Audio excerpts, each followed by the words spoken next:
नमस्कार, आपका स्वागत है। आज हमारे पास खबरों का एक ऐसा गुलदस्ता है जो दिखाता है कि भारत में एक साथ कितनी अलग-अलग चीजें हो रही हैं। हम कुछ बड़े प्रशासनिक फेरबदल से शुरू करेंगे, ये समझने के लिए कि देश को चलाने वाले अहम पदों पर कौन आ रहा है। और फिर हम खेल के मैदान का रुख करेंगे, जहां कुछ शानदार जीतें मिली हैं। लेकिन हम सिर्फ स्कोर नहीं देखेंगे, बल्कि ये समझने की कोशिश करेंगे कि इन जीतों के मायने क्या हैं। और आखिर में हम देश के अलग अलग राज्यों की सैर करेंगे, जहां संस्कृति, इतिहास और सामाजिक बदलाव की दिलचस्प कहानियां हमारा इंतजार कर रही हैं। तो हमारा मिशन साफ है, खबरों की सतह के नीचे उतरना और वो मोती निकालना जो आमतौर पर नजर नहीं आते। तो चलिए आज की इन खबरों में जरा गहराई से उतरते हैं। शुरुआत करते हैं कुछ बड़ी नियुक्तियों से। सबसे पहली खबर राजधानी दिल्ली से है। आईएएस अधिकारी अशोक कुमार को दिल्ली का नया मुख्य निर्वाचन अधिकारी मतलब चीफ इलेक्टोरल ऑफिसर बनाया गया है। अब ये पद तो हम अक्सर सुनते हैं, लेकिन दिल्ली जैसी जगह पर इसका क्या खास महत्व है? ये एक बहुत ही अहम सवाल है।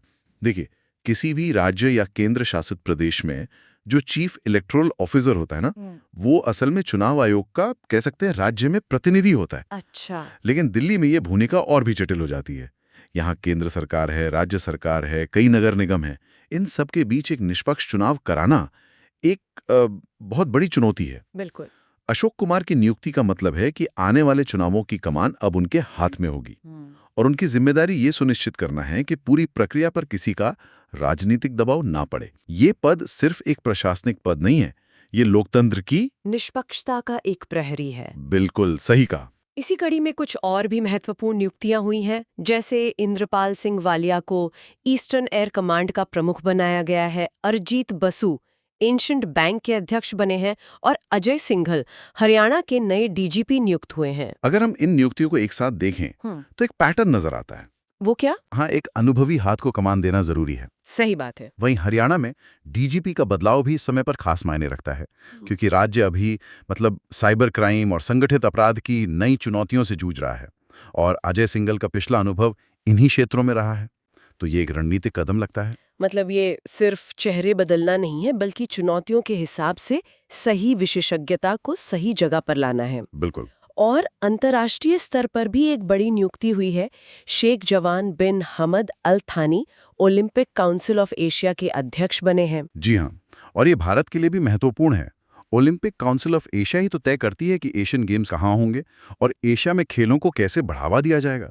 एक मजबूत नेतृत्व का मतलब है कि पूरे महाद्वीप में खेल का विकास होगा, जिसका फायदा भारतीय एथलीटों को भी मिलेगा। तो ये तो हुई प्रशासनिक स्तर की बात, जहां देश को चलाने वाले चेहरे बदल रहे हैं। लेकिन देश का असली जोश और जज्बा तो हमें अक्सर खेल के मैदान पर देखने को मिलता है। देखते हैं वहां से क्या अच्छी खबरें हैं। और खबरें वाकई बहुत अच्छी हैं। सबसे पहले महिला फुटबॉल की बात करते हैं। भारत ने सैफ अंडर 19 महिला फुटबॉल चैंपियनशिप 2026 का खिताब जीत लिया है। फाइनल में बांग्लादेश को हराया। ये सुन के ही एक अलग ऊर्जा महसूस होती है। यह एक शानदार जीत है और इसके कई पहलू हैं। पहली बात तो ये कि यह टूर्नामेंट नेपाल के पोखरा में हुआ था। अच्छा। और ये भारत का तीसरा सैफ U19 महिला खिताब है। ये दिखाता है कि इस स्तर पर हमारा दबदबा कायम है। लेकिन इससे भी बड़ी बात यह है कि ये जीत हमारी युवा महिला खिलाड़ियों की एक पूरी नई पीढ़ी के आने का संकेत है। ये उस नींव को और पक्का करती है। मुझे इसमें सबसे दिलचस्प बात यह लगी कि टीम को ट्रॉफी के साथ साथ फेयर प्ले अवार्ड भी मिला। अक्सर हम सिर्फ जीत हार की बात करते हैं, पर इस अवार्ड का क्या महत्व है, ये बहुत ही जरूरी सवाल है। फेयर प्ले अवार्ड मिलना कभी-कभी ट्रॉफी जीतने से भी ज्यादा महत्वपूर्ण हो जाता है, खासकर जूनियर स्तर पर। वो कैसे? इसका मतलब है कि टीम ने पूरे टूर्नामेंट में अनुशासन, सम्मान और खेल भावना का बेहतरीन परिचय दिया। ये दिखाता है कि कोच सिर्फ जीतना नहीं सिखा रहे हैं, बल्कि अच्छे खिलाड़ी और अच्छे इंसान बनना भी सिखा रहे हैं। अच्छा। भारत की मुन्नी को बेस्ट गोलकीपर का अवार्ड मिला, जो व्यक्तिगत प्रतिभा को दर्शाता है, लेकिन फेयर प्ले अवार्ड पूरी टीम के चरित्र को दिखाता है। और शायद ये युवा खिलाड़ियों के लिए ज्यादा जरूरी भी है। ट्रॉफी जीतना तो एक लक्ष्य है, पर सही भावना से खेलना करियर की नींव रखता है। चलिए फुटबॉल से अब एथलेटिक्स की तरफ बढ़ते हैं। चीन में एशियाई इंडोर एथलेटिक्स चैंपियनशिप में भारत के तेजस्वी शंकर ने स्वर्ण पदक जीता है। लेकिन अक्सर हम आउटडोर एथलेटिक्स की ही बात करते हैं। इंडोर में ये जीत कितनी अलग और महत्वपूर्ण है? ये एक बेहतरीन सवाल है क्योंकि ज्यादातर लोग इस फर्क को नहीं समझते। इंडोर एथलेटिक्स आउटडोर से बिल्कुल अलग खेल है। यहाँ ट्रैक 400 मीटर की जगह सिर्फ 200 मीटर का होता है और उसके मोड़ बहुत तीखे और क्या कहते हैं, बैंक्ड होते हैं। अच्छा, झुके हुए। जी, इसका मतलब है कि एथलीट को अपनी गति, संतुलन और तकनीक पर जबरदस्त कंट्रोल रखना पड़ता है। हवा का कोई फैक्टर नहीं होता, इसलिए सब कुछ एथलीट की अपनी क्षमता पर निर्भर करता है। तेजस्वी की यह जीत दिखाती है कि उनकी तकनीक और फुर्ती विश्वस्तरीय हैं। वाह, मतलब ये ताकत से ज्यादा तकनीक का खेल है। अब बैडमिंटन की बात करते हैं। चीन के किंगडाओ में बैडमिंटन एशिया टीम चैंपियनशिप हुई। पुरुष वर्ग में जापान और महिला वर्ग में दक्षिण कोरिया ने खिताब जीता। भारत यहाँ विजेता नहीं रहा, तो यहाँ हमारे लिए क्या टेक अवे है? यहाँ हमारे लिए सबक ये है कि एशिया में बैडमिंटन का पावर सेंटर कितना मजबूत है। जापान और दक्षिण कोरिया जैसी टीमें अपनी गति और फिटनेस के लिए जानी जाती हैं। उनके खिलाफ खेलना हमारे खिलाड़ियों को ये समझने का मौका देता है कि अंतर्राष्ट्रीय स्तर पर किस लेवल की तैयारी चाहिए। हारना भी तो सीखने की प्रक्रिया का एक हिस्सा है। और शायद इसी सीखने की प्रक्रिया का नतीजा है कि भारत अब बैडमिंटन की दुनिया में एक बड़ी भूमिका निभा रहा है। जैसे कि 30वीं बैडमिंटन वर्ल्ड चैंपियनशिप की मेजबानी भारत को मिली है, जो नई दिल्ली में होगी, और पीवी सिंधु BWF एथलीट आयोग की अध्यक्ष हैं। बिल्कुल, इन दोनों खबरों को एक साथ देखिए। एक प्रमुख टूर्नामेंट की मेजबानी करना ये साबित करता है कि दुनिया को भारत के इंफ्रास्ट्रक्चर और आयोजन क्षमता पर भरोसा है। सही बात है। और पीवी सिंधु जैसी खिलाड़ी का एथलीट आयोग का अध्यक्ष बनना दिखाता है कि भारत अब सिर्फ कोर्ट पर खेलने वाला देश नहीं है, बल्कि खेल से जुड़े वैश्विक फैसले लेने वाली मेज पर भी बैठा है। क्या बात है। खेल के मैदान से निकलकर अब देश के अलग अलग कोनों की यात्रा करते हैं, जहां संस्कृति, विकास और इतिहास की परतें खुल रही हैं। सबसे पहले उत्तराखंड चलते हैं। वहां 300 करोड़ रुपए की लागत से शारदा नदी कॉरिडोर बनाया जा रहा है। ये सुनने में तो एक बड़ा प्रोजेक्ट लगता है, लेकिन नदी कॉरिडोर का असल में मतलब क्या होता है? नदी कॉरिडोर का मतलब सिर्फ नदी के किनारे एक सड़क बनाना नहीं होता। यह एक समग्र विकास परियोजना है। इसमें आमतौर पर नदी के किनारों का सौंदर्यीकरण, बाढ़ से बचाव, लोगों के बैठने के लिए घाट और पार्क और पर्यावरण का संरक्षण सब शामिल होता है। अच्छा। इसका दोहरा मकसद होता है, एक तरफ पर्यटन को बढ़ावा देना और दूसरी तरफ नदी के पारिस्थितिकी तंत्र को भी सुरक्षित रखना।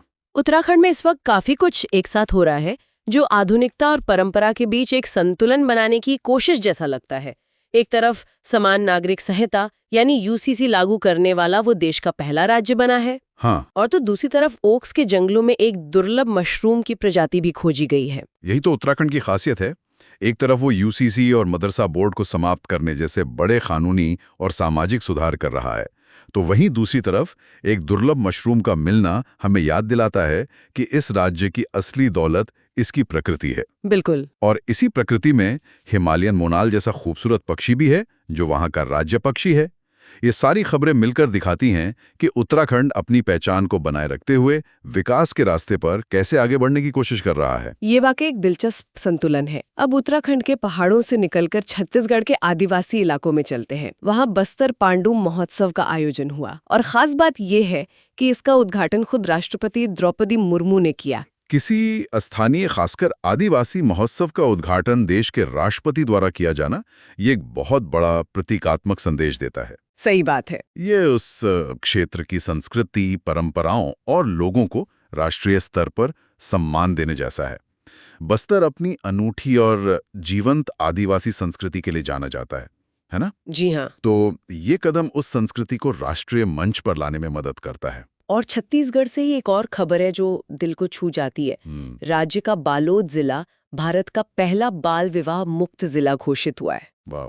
इतनी सारी राजनीतिक और आर्थिक खबरों के बीच इस तरह की जमीनी सामाजिक जीत सुनना बहुत सुकून देता है। ये आज की सबसे महत्वपूर्ण खबरों में से एक है। ये दिखाता है कि असली बदलाव जमीनी स्तर पर होता है। बाल विवाह एक बहुत बड़ी सामाजिक कुरीति है। एक पूरे जिले का इससे मुक्त हो जाना प्रशासन, सामाजिक कार्यकर्ताओं और वहां के लोगों की सालों की मेहनत का नतीजा है। बिल्कुल। और राष्ट्रपति के जिक्र पर एक और दिलचस्प जानकारी याद आई कि उन्होंने हाल ही में राफेल और सुखोई जैसे लड़ाकू विमानों में उड़ान भरी थी, और INS वागीर पनडुब्बी में पानी के नीचे की यात्रा भी की थी। यह एक राष्ट्राध्यक्ष द्वारा देश की सैन्य क्षमताओं का मनोबल बढ़ाने का एक तरीका है। जब देश की तीनों सेनाओं के सर्वोच्च कमांडर खुद इन आधुनिकतम हथियारों का अनुभव करते हैं, तो ये हमारी सेनाओं के लिए एक बहुत बड़ा प्रोत्साहन होता है। अब उत्तर की ओर चलते हैं। जम्मू कश्मीर एक ऐसी जगह है जिसकी कहानी लगातार बदल रही है। वहाँ के कठुआ जिले में सरथल विंटर फेस्टिवल का आयोजन किया गया। जम्मू कश्मीर में अब ऐसे उत्सवों का होना सामान्य बात होती जा रही है, और यही अपने आप में एक बहुत बड़ी खबर है। सरथल जैसी खूबसूरत घाटी में विंटर फेस्टिवल का आयोजन न केवल स्थानीय पर्यटन को बढ़ावा देता है, बल्कि देश और दुनिया को यह संदेश भी देता है कि यहाँ हालात सामान्य हो रहे हैं। और ये बदलाव सिर्फ पर्यटन तक सीमित नहीं है। वहाँ से दो और खबरें हैं जो जम्मू कश्मीर की एक बिल्कुल नई तस्वीर पेश करती हैं। एक तो पुरातत्व से जुड़ी है। जी हाँ, और ये अविश्वसनीय है। वहाँ के जेहनपुरा गांव में खुदाई के दौरान 2000 साल पुराना एक बौद्ध स्थल मिला है। 2000 साल पुराना? जी, ये खोज इस क्षेत्र के इतिहास को फिर से लिखने की क्षमता रखती है। हम अक्सर कश्मीर को सिर्फ हाल के कुछ दशकों से संघर्ष से जोड़कर देखते हैं, लेकिन ये खोज हमें याद दिलाती है कि ये घाटी सदियों से ज्ञान, संस्कृति और अध्यात्म का एक बड़ा केंद्र रही है। ये सोचना भी अद्भुत है। और दूसरी खबर इस घाटी के भविष्य की एक झलक देती है। श्रीनगर की प्रसिद्ध डल झील में खेलो इंडिया जल खेल महोत्सव का आयोजन हुआ, जिसमें मध्य प्रदेश ने पहला स्थान हासिल किया। बिल्कुल, डल झील जो कभी सिर्फ शिकारा और हाउस बोट के लिए जानी जाती थी, आज राष्ट्रीय स्तर के जल खेलों का केंद्र बन रही है। एक तरफ 2000 साल पुराने इतिहास की खोज और दूसरी तरफ आधुनिक खेलों का राष्ट्रीय आयोजन। ये जम्मू कश्मीर की कहानी का एक नया अध्याय है। अर्थव्यवस्था और बैंकिंग। सबसे पहले पंजाब नेशनल बैंक पीएनबी ने अब व्हाट्सएप पर डीमैट सेवाएं शुरू कर दी हैं। मतलब शेयर बाजार में पैसा लगाना उतना ही आसान हो गया जितना किसी को एक मैसेज भेजना। ये सुनने में तो बहुत मामूली लगता है, पर क्या ये वाकई उतना ही सरल है? देखिए, ये दिखने में मामूली है, पर इसके पीछे का जो बदलाव है वो बहुत बड़ा है। सोचिए, भारत की एक बहुत बड़ी आबादी है जो आज भी स्टॉक मार्केट से सीधे तौर पर नहीं जुड़ी है। क्यों? प्रक्रिया बहुत मुश्किल लगती है उन्हें। बिल्कुल, एक ऐप डाउनलोड करो, फिर केवाईसी करो, ब्रोकर चुनो, ये सब थोड़ा डरावना लग सकता है कई लोगों को। व्हाट्सएप पर यह सुविधा लाना उस डर को कम करने जैसा है। ये उस आखिरी व्यक्ति तक निवेश को पहुंचाने की कोशिश है जिसके पास स्मार्टफोन तो है, पर शायद ब्रोकिंग ऐप इस्तेमाल करने का आत्मविश्वास नहीं। अच्छा, और पीएनबी ने एक और काम किया है ना? वो bank.in डोमेन पे जाने वाला पहला सरकारी बैंक बन गया है। जी। ये तो सिर्फ वेबसाइट का पता बदलना हुआ, या इसका कोई गहरा मतलब भी है? नहीं, इसका मतलब बहुत गहरा है। हम सब जानते हैं कि इंटरनेट पर फ्रॉड और फिशिंग कितनी आम बात है। हाँ, रोज कोई ना कोई लिंक आता रहता है। सही। आपको एक लिंक आता है जो बैंक की वेबसाइट जैसा दिखता है, पर होता नहीं है। ये जो .bank डोमेन है, ये सिर्फ वेरीफाइड बैंकों को ही मिलता है। अच्छा, तो ये एक तरह से डिजिटल गारंटी है कि आप असली वेबसाइट पर हैं, किसी नकली जाल में नहीं। तो मतलब व्हाट्सएप वाली सुविधा पहुंच बढ़ाने के लिए है, और .bank.in डोमेन उस पहुंच को सुरक्षित बनाने के लिए। दोनों मिलकर एक तरह से भरोसे का एक इकोसिस्टम बना रहे हैं। ये तो बहुत अच्छा है।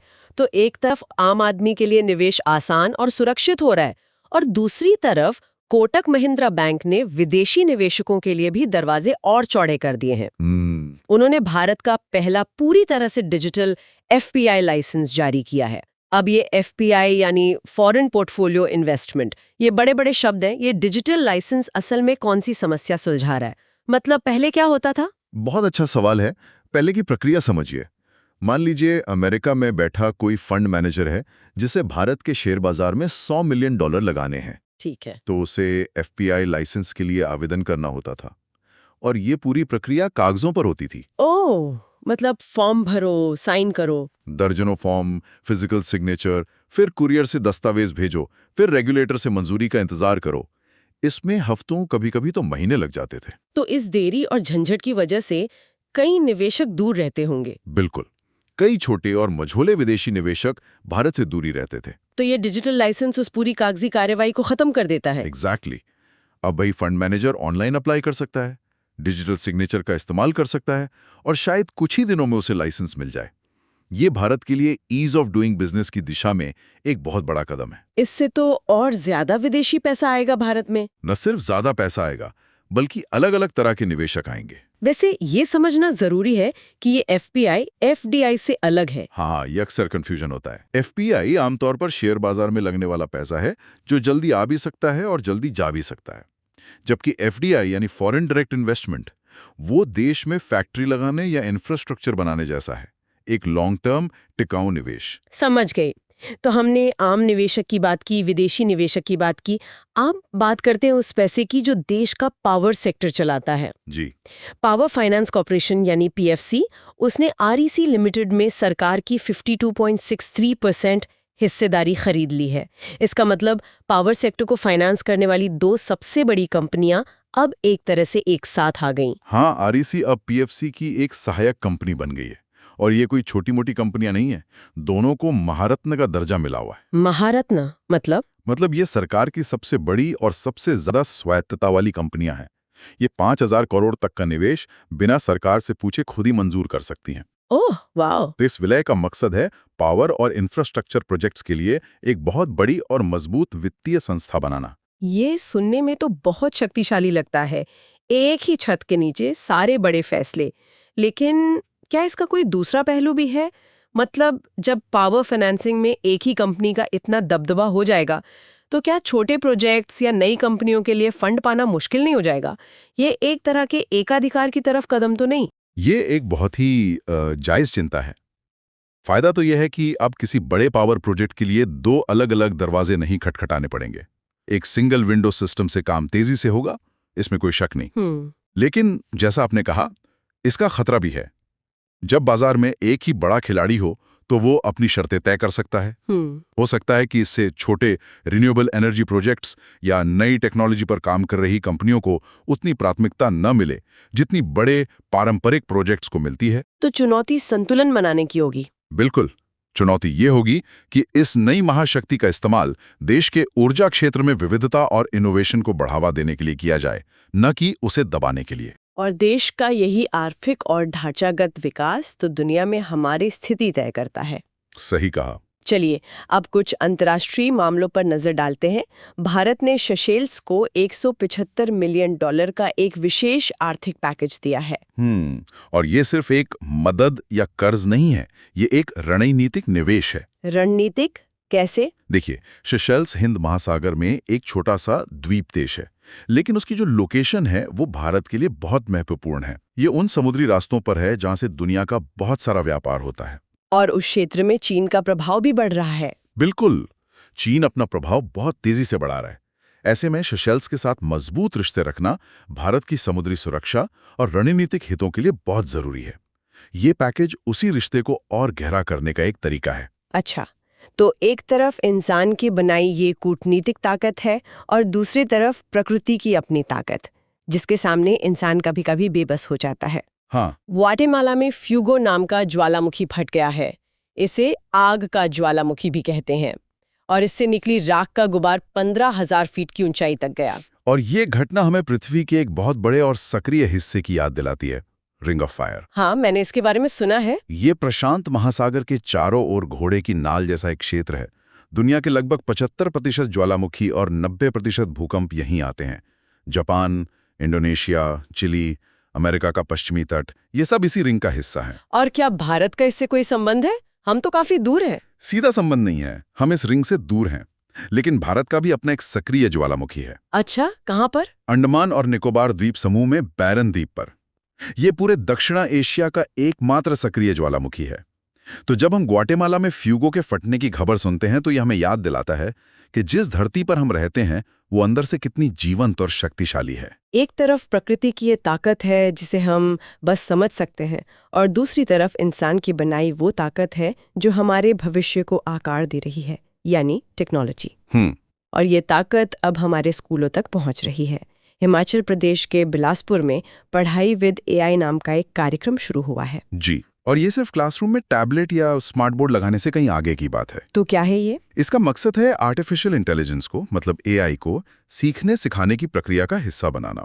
जैसे एआई एक बच्चे की सीखने की रफ्तार को समझकर उसे उसके हिसाब से सवाल दे सकता है। अच्छा। या शिक्षकों को ये बताने में मदद कर सकता है कि कौन सा छात्र किस विषय में पिछड़ रहा है। ये शिक्षा को पर्सनलाइज करने की एक कोशिश है। ये सुनने में तो किसी साइंस फिक्शन फिल्म जैसा लगता है, लेकिन क्या हम एआई को क्लासरूम में लाने के लिए कुछ ज्यादा ही जल्दी तो नहीं कर रहे? मेरा मतलब है, हमारे कई स्कूलों में तो अभी भी बेसिक कंप्यूटर और इंटरनेट की सुविधा नहीं है। क्या ये एक और डिजिटल डिवाइड यानी डिजिटल भेदभाव को जन्म नहीं देगा? ये सवाल इस पूरी मुहिम के केंद्र में है और इसका जवाब हाँ है। ये निश्चित रूप से एक डिजिटल डिवाइड बना सकता है अगर इसे ठीक से लागू नहीं किया गया तो फिर? लेकिन पढ़ाई विद एआई जैसे कार्यक्रम अभी पायलट प्रोजेक्ट हैं। इनका मकसद ही यही पता लगाना है कि इन चुनौतियों से कैसे निपटा जाए। क्या हमें पहले इंफ्रास्ट्रक्चर ठीक करना चाहिए, शिक्षकों को कैसे ट्रेन किया जाए। ये सब एक तरह के एक्सपेरिमेंट हैं, ताकि जब हम इसे बड़े पैमाने पर लागू करें तो हमारे पास इन सवालों के जवाब हों। समझ गई। तो एक तरफ हम बच्चों को एआई पढ़ाना शुरू कर रहे हैं और दूसरी तरफ हम उन कंपनियों को फंड कर रहे हैं जो अगली पीढ़ी का एआई बनाएंगी। हाँ, यूनिकॉर्न इंडिया वेंचर्स और आईआईटी मद्रास ने मिलकर 600 करोड़ रुपए का डीप टेक फंड लॉन्च किया है। हम टेक शब्द तो हर रोज सुनते हैं, ये डीप टेक क्या भला है? इसे ऐसे समझिए, आज ज्यादातर स्टार्टअप्स मौजूदा टेक्नोलॉजी पर कोई ऐप या सर्विस बनाते हैं, जैसे जोमैटो या उबर। बिल्कुल, वे टेक्नोलॉजी का इस्तेमाल कर रहे हैं। लेकिन डीप टेक स्टार्टअप्स उस टेक्नोलॉजी को ही बना रहे हैं जो भविष्य में जोमैटो या उबर जैसी हजारों कंपनियों को जन्म देगी। अच्छा, तो ये सतह पर काम करने के बजाय टेक्नोलॉजी की जड़ में काम करना है। एकदम सही। डीप टेक में artificial intelligence, robotics, space technology, quantum computing जैसी चीजें आती हैं। ये वो आइडिया है जो यूनिवर्सिटी के लैब में सालों की रिसर्च के बाद निकलते हैं। तो इनमें जोखिम भी ज्यादा होता होगा? बहुत ज्यादा। सफलता की कोई गारंटी नहीं होती, लेकिन अगर ये सफल हो गए तो ये सिर्फ एक कंपनी नहीं बनाते, बल्कि पूरे उद्योग को बदल देते हैं। इसीलिए 600 करोड़ का ये फंड एक बड़ी बात है। ये दिखाता है कि अब निवेशक सिर्फ ऐप बनाने में नहीं, बल्कि असली वैज्ञानिक इनोवेशन में पैसा लगाने को तैयार हैं। ये दिलचस्प है। हम भविष्य की इन हाई-टेक तकनीकों की बात कर रहे हैं, लेकिन कभी-कभी सबसे ज़रूरी जानकारी हमें बहुत ही पारंपरिक तरीकों से मिलती है, जैसे कि पक्षियों को गिनकर। हाँ। हाँ। गोवा केरल के बाद देश का दूसरा राज्य बन गया है जिसने अपना बर्ड एटलस जारी किया है। सच कहूं, जब मैंने ये पढ़ा तो मुझे लगा कि ये बस राज्य में पाए जाने वाले पक्षियों की एक लिस्ट होगी। और ज्यादातर लोग यही सोचते हैं, लेकिन एक बर्ड एटलस इससे कहीं ज्यादा है। ये एक व्यवस्थित वैज्ञानिक सर्वे है जिसे सालों तक सैकड़ों वॉलंटियर्स और वैज्ञानिकों ने मिलकर किया है। अच्छा। हाँ, वे एक तय मेथोडोलॉजी का पालन करते हुए अलग अलग मौसमों में पूरे राज्य में पक्षियों की गिनती और पहचान करते हैं। पर इसका फायदा क्या है? मतलब पक्षियों की गिनती से हमें क्या पता चलता है? पक्षी किसी भी इकोसिस्टम के स्वास्थ्य का एक बहुत अच्छा संकेतक होते हैं। पर्यावरण के हेल्थ इंडिकेटर। बिल्कुल। अगर किसी इलाके में कुछ खास प्रजाति के पक्षी कम हो रहे हैं तो ये इस बात का संकेत हो सकता है कि वहाँ के तालाब सूख रहे हैं, या जंगल कट रहे हैं, या कीटनाशकों का इस्तेमाल बहुत ज्यादा हो रहा है। ये एटलस हमें एक बेसलाइन डेटा देता है। आज से 10 साल बाद हम इसकी तुलना करके बता सकते हैं कि हमारे पर्यावरण में क्या बदलाव आए हैं। तो ये डेटा संरक्षण नीतियां बनाने के लिए बहुत जरूरी है। सोने की खान जैसा है ये डेटा। ये वाकई हैरान करने वाला है कि पक्षियों की गिनती हमें इतना कुछ बता सकती है। और इस तरह का जो जमीनी स्तर का प्रयास है, जो एक पूरे इकोसिस्टम को समझने और उसे बेहतर बनाने के लिए है, वो मुझे हमारी आज की आखिरी खबर की याद दिलाता है। कर्नाटक वाली खबर। हाँ, कर्नाटक में राज्य का पहला ऐसा औद्योगिक पार्क शुरू किया गया है जिसका नेतृत्व पूरी तरह से महिलाएं कर रही हैं। जी, और यहाँ सबसे खास बात सिर्फ ये नहीं है कि यहाँ काम करने वाली ज्यादातर महिलाएं हैं। खास बात यह है कि इसका स्वामित्व और संचालन यानी ओनरशिप और मैनेजमेंट पूरी तरह से महिलाओं के एक संगठन के हाथ में है। इसका व्यवहारिक मतलब क्या हुआ? एक पारंपरिक इंडस्ट्रियल पार्क और इस महिला नेतृत्व वाले पार्क में जमीन आसमान का क्या फर्क होगा? फर्क बहुत बड़ा है। पारंपरिक मॉडल में एक सरकारी एजेंसी जमीन अधिग्रहण करती है और उसे कंपनियों को बेच देती है। कंपनियां वहां फैक्ट्री लगाती हैं और लोगों को नौकरी देती हैं। लेकिन इस मॉडल में महिला उद्यमी सिर्फ कर्मचारी नहीं है, वे मालिक हैं। वे तय करती हैं कि पार्क में कौन सी कंपनियां आएंगी, पार्क का मैनेजमेंट कैसे होगा और मुनाफे का इस्तेमाल कैसे किया जाएगा। तो ये सिर्फ रोजगार से आगे की बात है। बहुत आगे। ये आर्थिक शक्ति और निर्णय लेने की क्षमता महिलाओं के हाथ में देने की कोशिश है। ये एक पूरा इकोसिस्टम बना रहा है जो शायद महिला कर्मचारियों की जरूरतों जैसे कि चाइल्ड केयर या सुरक्षित परिवहन को बेहतर ढंग से समझेगा और पूरा करेगा। ये औद्योगिक विकास के पारंपरिक ढांचे को एक शक्तिशाली चुनौती देता है। तो आज हमने इन सब पर बात की। व्हाट्सएप पर डीमैट अकाउंट से लेकर डीप टेक फंड तक और ज्वालामुखी की राख से लेकर बर्ड एटलस तक, अगर इन सबको एक धागे में पिरोया जाए तो क्या तस्वीर बनती है? ये सब हमें क्या बता रहा है? ये बता रहा है कि बदलाव हर स्तर पर हो रहा है। एक तरफ टेक्नोलॉजी चीजों को बेहद आसान और सुलभ बना रही है, चाहे वो बैंकिंग हो या शिक्षा। दूसरी तरफ हम प्रकृति और पर्यावरण को समझने के लिए और ज्यादा वैज्ञानिक और डेटा आधारित तरीके अपना रहे हैं। और इन सब के बीच सामाजिक स्तर पर पुराने मॉडलों को चुनौती दी जा रही है ताकि विकास का फायदा ज्यादा से ज्यादा लोगों तक पहुंचे। हमने कोशिश की कि आपको सारी खबरें एग्जाम ओरिएंटेड तरीके से बताएं। अगर वीडियो पसंद आया हो तो लाइक करें, शेयर करें और डेली सीए हिंदी इंग्लिश को सब्सक्राइब जरूर करें। मिलते हैं अगले वीडियो में डेली करंट अफेयर्स के साथ।